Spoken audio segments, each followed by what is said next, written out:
আসসালামু আলাইকুম প্রিয় ফুটবল ফ্যান্স। লিগস কাপে ইন্টার মায়ামি চ্যাম্পিয়ন হওয়ার পরে ইন্টার মায়ামিকে কেন্দ্র করে অনেক প্রশ্ন আছে। যেমন ইউএস ওপেন কাপ সামনে, ইন্টার মায়ামির সেমিফাইনালের যে খেলাটা আছে সেই ইউএস ওপেন কাপ সম্পর্কে অনেক প্রশ্ন পাচ্ছি। ফুটবল ফ্যাগের আজকের এই ভিডিওতে ইউএস ওপেন কাপ সম্পর্কে বিস্তারিত আলোচনা করব। তবে তার আগে বলে নিচ্ছি, চ্যানেলটা প্লিজ সাবস্ক্রাইব করে নেবেন। লিওনেল মেসির এই জার্নিটা কিন্তু অনেক কষ্ট করে ফলো করার চেষ্টা করছি। সো ইউএস ওপেন কাপ কি, মূলত এই টুর্নামেন্ট সম্পর্কে একটু শুরুতে আলোচনা করে নিয়ে চলুন।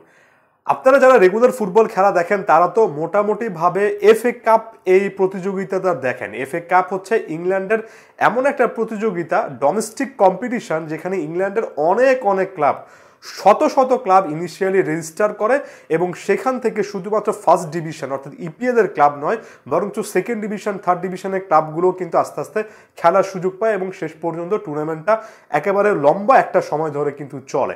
যুক্তরাষ্ট্রের ফুটবলে এরকম একেবারে প্রাচীনতম একটা কাপ টুর্নামেন্ট আছে, যেটার নাম হচ্ছে ইউএস ওপেন কাপ। যে ওপেন কাপটাতে অনেক দল, প্রফেশনাল এমনকি আনপ্রফেশনাল, ফার্স্ট ডিভিশন মানে মেজর লিগ সকারের দল, সেকেন্ড ডিভিশন, থার্ড ডিভিশনের দলগুলো কিন্তু আসলে পার্টিসিপেট করে। যেমন এবার সব মিলিয়ে 99টার মতো দল পার্টিসিপেট করছে, যার মধ্যে রেকর্ড 77টা একেবারে প্রফেশনাল অর্থাৎ বিভিন্ন ডিভিশনের দল আছে। এবং শেষ পর্যন্ত এই দলগুলোর মধ্য থেকে বিভিন্ন রকমের রাউন্ড 1, 2, 3, তারপরে সেখান থেকে round of 32, round of 16, quarter final, semifinal, এভাবে শেষ পর্যন্ত টুর্নামেন্টটা হয়। সো স্বাভাবিকভাবে মেজর লিগ সকারের দলগুলো কোনো না কোনো রাউন্ড থেকে আসলে ম্যাচগুলো স্টার্ট করে। যেমন ইন্টার মায়ামির ক্ষেত্রে তারা রাউন্ড 3 অর্থাৎ থার্ড রাউন্ড থেকে ম্যাচ স্টার্ট করেছে। সেখানে মায়ামিরই একটা দল অর্থাৎ ফ্লোরিডা যে অঙ্গরাজ্য আছে যুক্তরাষ্ট্রের, সেখানে সেই অঞ্চলেরই একটা দলের বিপক্ষে তারা খেলেছিল। বাই দ্য ওয়ে, মায়ামি বলতে শুধুমাত্র যে একটা ক্লাব আছে যুক্তরাষ্ট্রে তা নয়, বরঞ্চ ইন্টার মায়ামি এফসি একটা ক্লাব, মায়ামি ইউনাইটেড, আরো অনেক ক্লাব আছে।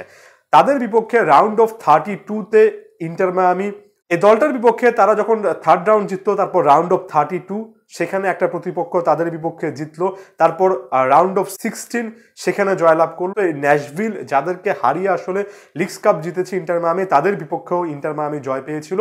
তারপর কোয়ার্টার ফাইনালে জয় এবং সেমিফাইনালে সামনে সিনসিনাতি এফসি আছে, যাদের বিপক্ষে জিততে পারলে ইন্টার মায়ামি স্টেট ফাইনালে চলে যাবে, যে ফাইনালে তারা আসলে খেলবে আপনার হুস্টন ডায়নামো কিংবা রিয়াল সল্ট লেক, দুটো ক্লাব আছে যারা আসলে সেমিফাইনাল উইনার হবে তাদের বিপক্ষে। অর্থাৎ এটা এমন একটা প্রতিযোগিতা যেটা একেবারে রুট লেভেলে আমেরিকান অনেক ক্লাবগুলোকে সুযোগ করে দেয়, ডোমেস্টিক একটা কম্পিটিশন। সেখান থেকে মেজর লিগ সকারের ক্লাবগুলো থার্ড রাউন্ড থেকে আস্তে আস্তে খেলা শুরু করে এবং এরপরে আপনার round of 16, quarter final, semifinal, final, এভাবে চলে ইন্টার মায়ামি এ সিজনে অর্থাৎ 2023 ওভারঅল যুক্তরাষ্ট্রের ফুটবল সিজনে শুধুমাত্র এই টুর্নামেন্টটাতে আসলে ভালো খেলছিল। এবং এই টুর্নামেন্টটাতে আপনার থার্ড রাউন্ড, তারপর হচ্ছে round of 32, round of 16, quarter final, অর্থাৎ 4টা ম্যাচে তারা জয় পেয়েছিল। ব্যবধানগুলো অনেক বড় অবশ্য নয়, তবে মোটামুটি লাখটা তাদের ফেভার করছিল। এবার যেহেতু লিওনেল মেসি, সার্জিও বুস্কেট, জর্ডি আলবার মতো প্লেয়াররা যোগ দিয়েছেন, মেসি যেহেতু এতটাই সাবলাইম ফর্মে আছেন, আশা করা যায় যে ইউএস ওপেন কাপেও কিন্তু ইন্টার মায়ামির বড় রকমের একটা সুযোগ থাকছে। অনেকের মনের মধ্যে ডাউট আছে, ডাউট রাখার কোনো কারণ নেই। ইউএস ওপেন কাপও একটা মেজর টুর্নামেন্ট, যুক্তরাষ্ট্রের ফুটবলে মেজর শিরোপাই হবে। যেমনটা এফএ কাপ ইংল্যান্ডের ক্ষেত্রে হয়, তেমনি যুক্তরাষ্ট্রের ক্ষেত্রে এটা আসলে মেজর একটা ট্রফি হিসেবে কাউন্ট হবে। এবং লিওনেল মেসি ট্রফিটা খেলার জন্য রীতিমতো উদগ্রীব হয়ে আছেন।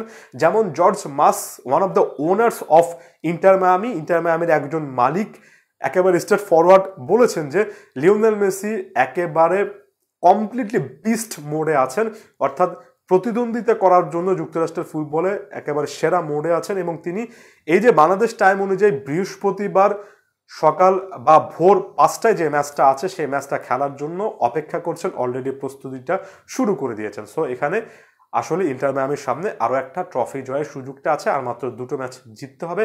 আশা করছি এই জিনিসটা বুঝতে পেরেছেন।